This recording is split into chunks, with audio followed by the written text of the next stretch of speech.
Ito po kasi ang pwedeng mangyari. Kung sakali ma-impeach talaga, matanggal si Sara Duterte, Vice President, dito sa kasong kinakaharap niya, hindi na po siya pwedeng makabalik sa kahit anong posisyon sa pamahalaan. Ganun pong katindi yung impeachment. Hindi biro yan. Okay? Inuulit ko, ito, ang para maniwala kayo, si Congressman Presi Sindanya, siya yung sponsor, siya yung nag-endorse ng impeachment complaint ng 17 signatory, 17 mga organization. Ito, pakinggan nyo ang kanya sinasabi tungkol dyan sa isyong ito. Mahalaga po ito dahil yung para alam nyo ano ang mga ground, hindi lang yung ground, kung hindi yung mga magiging kahinatnan ng nai-impeach katulad ng Vice President. Any position Ito yung in tanong sa kanya. the government o depende pa yun sa magiging desisyon ng Senate kung sakali? Pag na-impeach siya, na-convict siya dito sa ating grounds, perpetually disqualified na si Sara Duterte. So hindi na siya maaaring tumakbo sa kahit anong posisyon, hindi na siya pwede mag-hold ng any elective public office. And since pag nagsimula na yung impeachment process, of course required na si VP Sara to attend the hearings. Hindi na siya pwedeng tumanggi. Ganun po ba yun? Yun ang maganda sa isang impeachment proceeding. Kung yung sa ibang mga proseso, iniikutan lamang tayo ni VP Sara, dito sa impeachment proceedings, compelled siya na umattend. Oo, pero Obligado. throughout, linawin lang po natin para maintindihan po Obligado na humarap pagka may hearing na. Okay? ng lahat. Throughout itong impeachment proceedings, kung sakaling na mapunta nga talaga po doon, ay VP pa rin siya until ma-convict siya. Diba? Hindi agad na ma-out Oo naman, siya. siyempre, Tama yun po naman ba? talaga. So, yun po yung sinasabi dito ni Congressman Sindanya. Ayun po yung nag-sponsor Okay?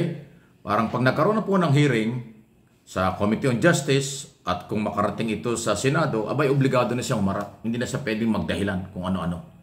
At inuulit natin kasi baka yung iba hindi alam. Yun nga po, actually alam ko yan pero pinarinig ko na sa inyo, yung congressman na nagsabi na sa oras na ma-impeach, matanggal si Sara, siya po ay ban na, bawal na maghawak ng anumang posisyon sa pamahalaan. Yun po yung epekto ng impeachment. Okay? Kaya nga, may mga gulta, nabanggit na doon sa aking isang video, na kapag ka talagang gusto ni Sara ay magmalasakit at meron siyang pagmamalasakit sa bayan, ang pinakamaganda dyan, resign siya. Kasi pag nag-resign siya, pwede pa siyang tumakbo sa mga public office sa susunod na mga eleksyon. Kasi nag-resign siya ngayon as Vice President. Naiwasan yung impeachment, naiwasan yung pagpapatalsik. Kasi pag ikaw ay napatalsik, na-impeach siya sa tamang prosesong yan ng impeachment, ban ka automatic. Hindi ka na pwedeng tumakbo sa any public office. Yan ang mabigat. Yan ang kaparusahan. Hindi biro. Although political, legal, technical, kaya nga po kaabang-abang ito. Well, ang sabi nila akala ko ba ayaw ni Pangulong Marcos? Yung kay Pangulong Marcos po kasi idea lang niya o opinion lang. Hindi lang kasi niliwanag nung nagpaputok ng balitang yan Pinalabas nila na ayaw ng Pangulo. Hindi. Ang kay Pangulong ayaw ng Pangulo pero kanyang sariling opinion yon. Hindi niya pinakialaman, pinanghihimasukan ang trabaho ng Kongreso at Senado. Kasi alam niya ni Pangulong Marcos. Kaya nga pinaliwanag ko na isang araw Di ba? Yung kanya opinion lang, hindi niya totally inutusan o sinabihan ng mga congressman, huwag ninyong i-impeach. Hindi, kasi panghihimasok yun sa kapangyarihan ng Kongreso. Alam ni Pangulong Marcos yan dahil dati siyang congressman ng Ilocos at dati rin siyang senador. Ang kanyang opinion lang. Sayang daw ang oras, sayang ang panahon. Pero wala tayong magagawa. Civil society ang nagreklamo. Magdalo Group, Simbahang Katoliko, mga kaparian, akbayan at iba pa. Hindi biro yung ngayon lang nangyari. 17 ang signatory. 17 ang complainant na organization. Ay grabe yan. At doon sa 6 na mga ground for impeachment, isa lang ang hindi sinali kasi wala pa naman issue doon. Yung treason, pagtaksil sa bayan, wala pa yon.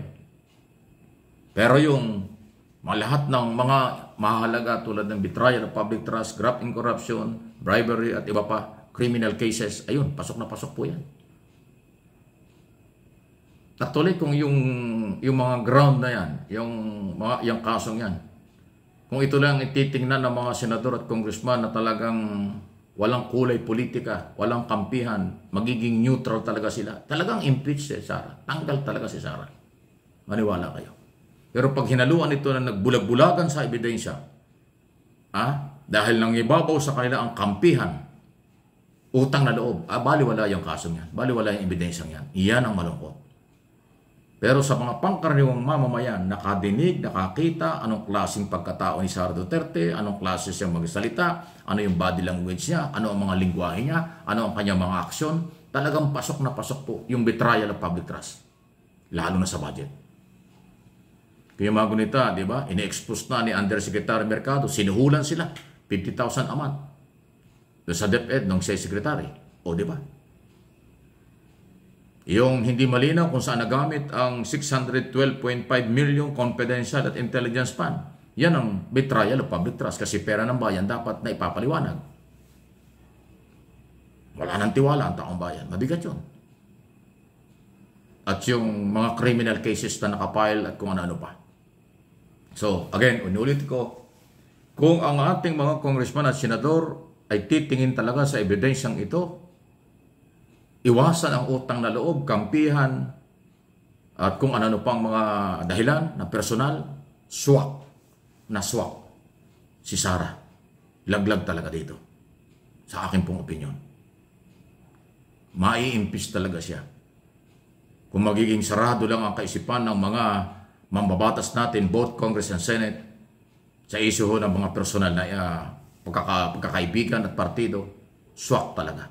Pero, kapag binaliwala ng mga congressman at senador ang ebidensya dahil ang kailan tingin may utang na loob sila, kaibigan, ganito, bababaliwala yan. Matatalo ang mga complainant. Matatalo ang civil society. Sa Kongreso, pwede pang makalusot ito. Kasi majority ng mga congressman ay galit na rin sa mga Duterte at kay Sara dahil sa kanya mga ginawa doon sa hearing. Pero sa Senado ay lutang na lutang. Yung iba dyan na talagang baka hindi sa ebidensya tumingin. Baka sa political issue nakatutok sila at utang na loob. Iyan ang mabigat. Mababaliwala. So kaabang-abang. Araw-araw abangan natin. Araw-araw. So inulit ko para sa huling mga nakapanood.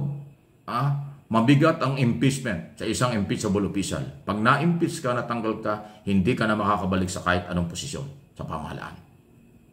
Ganun po ang kaparusahan nun. At mataas ang kumpiyansa at moral ng mga complainant ng 17 signatory ng mga civil society dahil matibay na matibay.